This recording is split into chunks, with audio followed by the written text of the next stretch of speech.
Hello, class. This is Drew Stegall, and I'm so excited because we are wrapping up the semester. This is the last video lecture. In this lecture, I'm going to combine two things. I'm going to combine the final review, which we will do first, and then we're going to talk about organizational communication. First, let's go over the schedule for this week. You're working on your group project. You have a quiz due this weekend on Sunday at midnight, the last quiz, quiz 12. And then Monday, you deliver your group projects. And then on Tuesday or on Monday, right after class at 1:59 p.m., you're going to be able to take your exam. You have 75 minutes for this exam, and there's only one attempt allowed. The exam closes Wednesday night at midnight or 11:59 p.m., not midnight. So this exam will have about 10 questions in it. It's very easy exam because you're mostly focused on your group project. That's the main focus of this course, is communicating within a group. And so this exam is pretty easy, but let's go over it. For this exam, you're gonna need to know how to do a simple and an expanded outline, okay? You're gonna need to look over how you, the formatting. It's hard to do with the note program here, but it's not impossible. I've done it. It's not the end of the world. And you guys have done a pretty good job with the outline for the midterm. So I don't think you're going to have an issue. So know how to do an outline, look at the formatting. Be sure that for Roman numeral 2, 3, and 4, you don't need to put point A and then your main point. There's a couple of people that do that. I write in the notes, like, you don't need to put point 1 or point 2, like the words point 1 and point 2, because they would put the Roman numeral 2, so that's the 2 I's, dot point 1, and then they would write out what their point 1 was. So you just need to tell us what that point is, and it needs to match exactly with what you say in your introduction. Okay, like you guys know, in this class, the definition of communication is the sending and receiving of messages. Okay, pretty simple, the sending and receiving of messages. Along with that is you are always sending messages. You cannot not communicate. You are always talking, even if you're being silent. You're always sending messages to other people. So you cannot not communicate. Everything you do and everything you don't do says something. Everything you say and everything you don't say says something. Let's see here. So in this class, we've also talked about persuasion. We've talked about 3 different modes of persuasion, and that's ethos, pathos, and logos. Ethos is an appeal to people's credibility. You're trying to tell whoever you're trying to persuade that you're a credible source, that you know what you're talking about. Second is logos. Logos sounds like logic, so logos is appeal to logic. And that means your argument needs to make sense. It's like, we have to understand what you're saying. If it sounds confusing and it just doesn't make sense, we're not going to want to be persuaded by you. And finally, pathos. Pathos is appeal to emotions. And if you're a robot, you're not going to be listened to. We're not robots, even in this Amber Heard case and Johnny Depp. If you haven't watched that, there's lots of modes of persuasion being used, and a lot of that, especially by Johnny Depp, is appeal to emotion.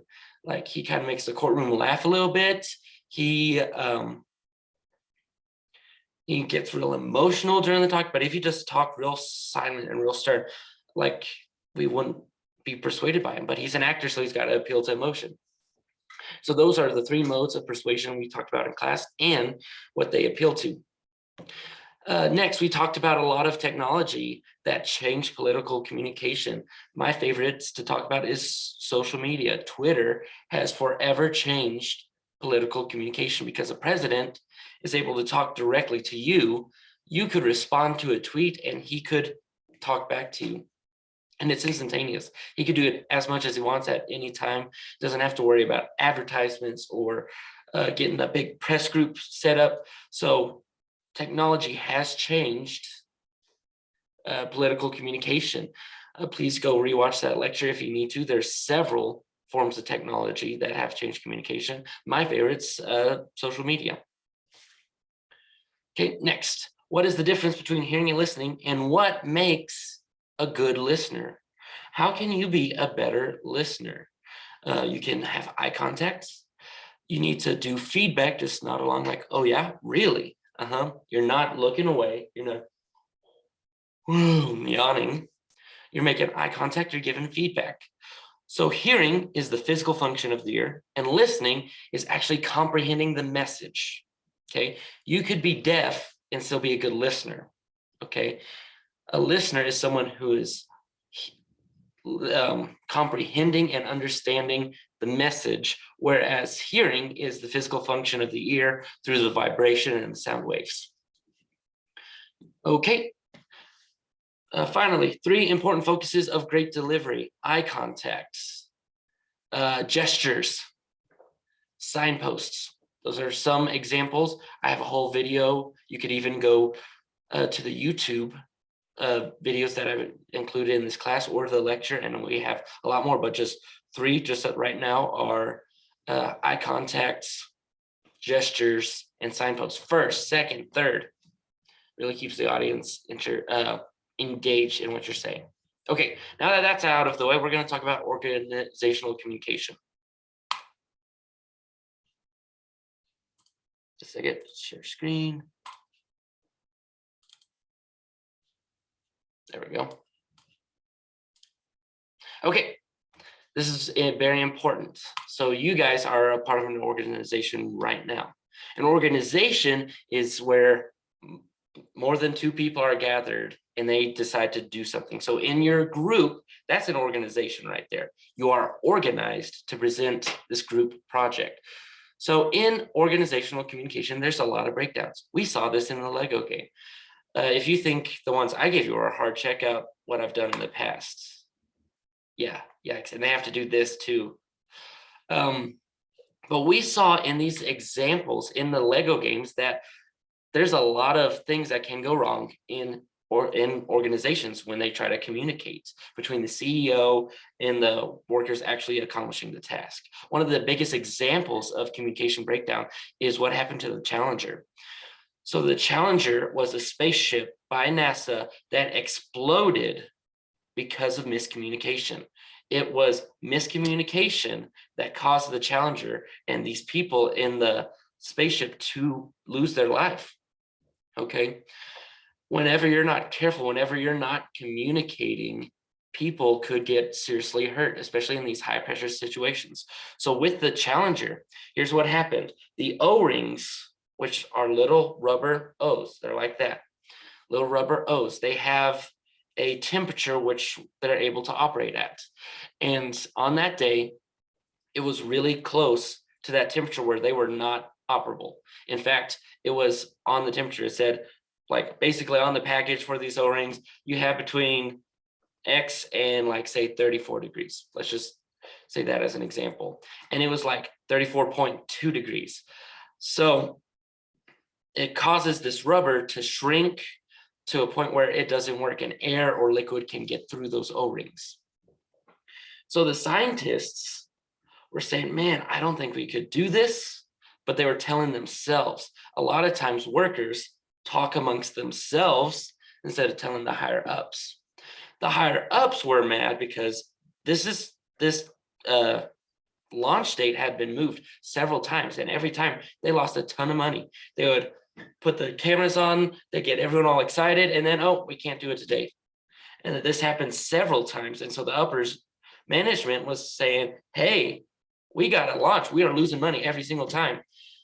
Could we do this launch? And so the scientists, this was a theory which you'll learn about later if you keep learning about communication. It's called spiral of silence. It's where some people are real loud and the people who know what they're talking about get quieter and quieter and quieter. I don't know if you've seen that already. I've seen that multiple times where the people who don't know anything, they talk and they talk a bunch. And then the real people are kind of start slowly backing away. They just stop talking. And that's what happened to stay in the Challenger. The upper management was talking real loud. We got to launch, we got to launch, we got to launch. And the lower the people doing the job were like, I don't know about this. This seems pretty sketchy. I don't think we should do this. But instead of really communicating that, it broke down and there was an explosion and people lost their life. So I'm going to skip this. We're going to hit this part at the end. It's different types call for different measures. It's very important to think through what you're communicating. I thought this last Lego game was the perfect example of that, especially with the boys. They said something and then they would do it. And they're like, that doesn't look right. And they sent it right back up the chain. So in communication, you need to tell people what's up. I had a job where it was at United. They just fired someone. They're like, hey, you're gone. And he's like, what? I didn't know what I was doing. And everyone else knew that they were a bad employee, but no one actually sat down and told them what they were doing wrong. So you need to tell people what's going on. You have to be sure to be clear with your message. With this Lego game, you were in an organization with the CEO, middle management, and there were several times you're like, that wasn't clear. It's backwards. You need to do that right. Go look again. What color was that? You need to tell people, hey, I don't think this is right when it's time. And you do that through feedback. Okay, feedback is once the message is sent, you have a response like, oh, really? Or it could be like a repetition, like, I think that's wrong. I think that's wrong. I think what you're saying is wrong. So make sure you're clear in your communication. We've practiced this. Even though what you don't say says something, what you say says even more. So be sure to talk. You have to talk, you have to communicate. That's why I give lots of grace. If you talk to me through the course messenger, I'm very graceful. Okay. Different types of leaders, different types of styles, different situations call for different levels of leadership. Okay. One of my favorites is called coaching. Okay. Coaching is whenever you have high support and high encouragement levels. Okay. Levels of trust. So if you think about other sports, for those of you who play, for those of you who do track or basketball, a coach is going to sit by your side and tell you exactly what you're doing wrong. And then he's not going to let you run off and go do it by yourself. He's going to watch you this whole time and make sure you have the encouragement that you need and the support that you need to get it done. But there's not a lot of trust with a coach. Whereas if you get a job and you become kind of a middle management, you're not the top layer, but you're not the bottom, you're going to have a lot more trust. You're going to have you're going to have low support, meaning they're not going to hold your hand the whole time. They're going to give you a job and expect you to do the job. So in organizational communication, you need to understand that there's going to be different styles of leadership. Two of my favorite styles of leadership are transformational and transactional. Transformational leadership gets people excited. It's like, hey, let's change the world. So in Christian ministry, that's our style, is transformational leadership. It's like, let's get the world better. Let's tell people about Jesus. Let's do this for the community. And it gets people hyped up, like, oh yeah, I'm doing this, not for me. I'm doing this for society. I'm doing this for the betterment of mankind. And then there's transactional leadership. I need you to do this because I'm paying you to do this, right?